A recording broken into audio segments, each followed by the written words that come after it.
Hello दोस्तों, पवन teaching centre में आपका स्वागत है। पेन पेपर हाथ में है और 10वां के मोस्ट इम्पोर्टेंट साइंस के सब्जेक्टिव क्वेश्चन हाथ में, तो बने रहे पवन टीचिंग सेंटर के साथ, पढ़ते रहें, आगे बढ़ते रहें।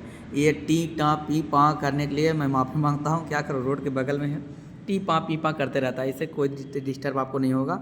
चलिए, इतना मैनेज कर सकते हैं आप। क्वेश्चन क्या करा, ब्रिक की आंतरिक संरचना का वर्णन करने के लिए करा ब्रिक की आंतरिक संरचना को वर्णन कर लिए। अगर ये क्वेश्चन आपको आएंगे तो 5 मार्क्स दिलाएंगे, यानी कि 5 नंबर आएंगे।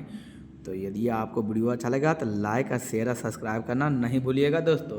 क्वेश्चन है, ब्रिक की आंतरिक संरचना का वर्णन करें, तो इसका उत्तर हो जाएगा, बोल क्या उत्तर हो जाएगा सर, लीजिए उत्तर हो जाएगा।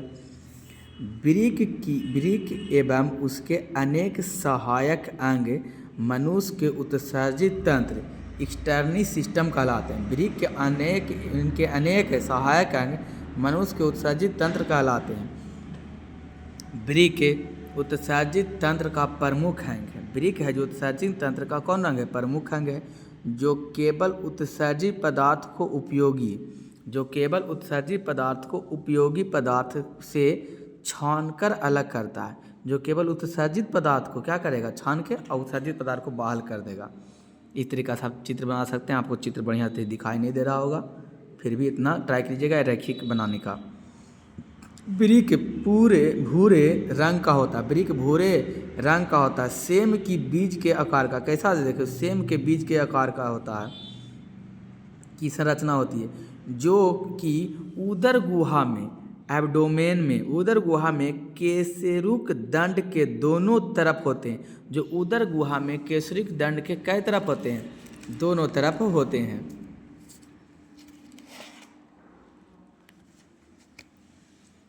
दोनों तरफ होते हैं। प्रत्येक ब्रिक लगभग 10 सेंटीमीटर लंबा, 6 सेंटीमीटर चौड़ा और 2.5 सेंटीमीटर मोटा होता है। यकृत की वजह से दाएं ब्रिक का बाहरी किनारा उभरा हुआ होता है, जबकि भीतरी किनारा धंसा होता है, जिसे हाइलम कहते हैं। जिसे क्या कहते हैं, हाइलम कहते हैं। ब्रिक के अंदर 2 भाग दिखाई देते हैं। ब्रिक के अंदर कैसे भाग दिखाई देते, 2, बाहरी भाग कार्टेक्स तथा भीतरी भाग मेंडुला। ब्रिक के अंदर 2 भाग दिखाई देते हैं, बाहरी भाग कार्टेक्स और दूसरी भाग मेंडुला। इस तरीक़ा से सीम के बीज की तरह इस तरीक़ा से आप क्या कीजिएगा, बना के ऐसे डाल दीजिएगा। इस संपुटिक है, कौंडलिया है, किरण है, बरिटिन का रिलैक्स कॉलन है, पिरामिड है, कार्टेक्स है, मेंडुला है, सबक है, कैलकस है, ब्रिक धमनी सिरा, ब्रिक सिराएँ हैं, मूत्र वाहिनियाँ यहाँ है, हिलम है, पेल्विस है, मेंडुला का नलिकाएँ यहाँ पर है। उतना बनाने के बाद आप यहाँ पर फिर लिखना पड़ेगा आपको, कार्टेक्स थोड़ी थोड़ी दूर पर मेंडुला में धंसकर कगारों बना लेते हैं, जिन्हें बर्टनी के ब्रिकीय स्तंभ कहते हैं। कगारों के मध्य मेंडुला त्रिकोणीय उभार बना होता है। मेंडुला जब त्रिकोणीय उभार बनाता है, जिसे ब्रिक पिरामिड कहते हैं। जिसे कौन पिरामिड कहते हैं, ब्रिक पिरामिड। पिरामिड का चौड़ा भाग कार्टेक्स की ओर होता है। पिरामिड के चौड़ा भाग कार्टेक्स की होता है। ब्रिक की संग्रह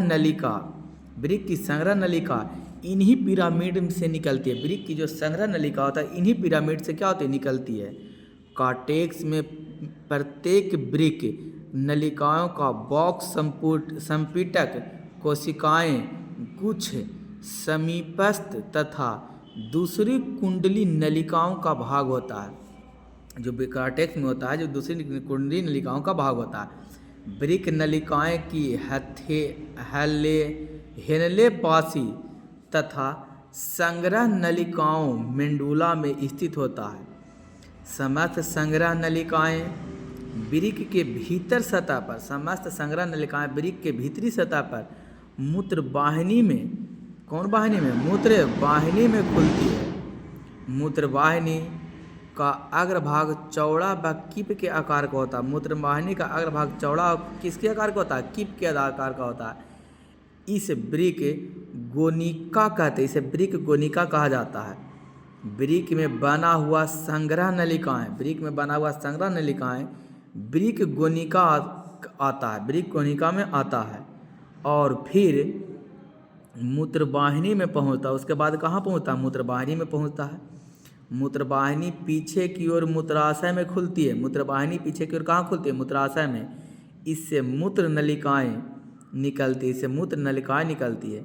मूल नलिकाएं एक पेशी थैली जैसी संरचनाएं में खुलती है। मूल नलिकाएं एक पेशी जैसे थैली संरचनाएं में खुलती है, जिसे मूत्राशय कहते हैं। जिसे क्या कहते हैं? मूत्राशय, यूरिन ब्लैडर कहते हैं। कौन देने योग्य बात? ध्यान देने योग्य बात। काउंसलर है तो क्लियर है।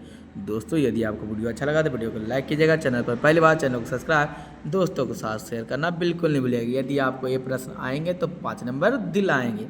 तो बने रहे पावर टीचिंग सेंटर के साथ, पढ़ते रहें, आगे बढ़ते रहें।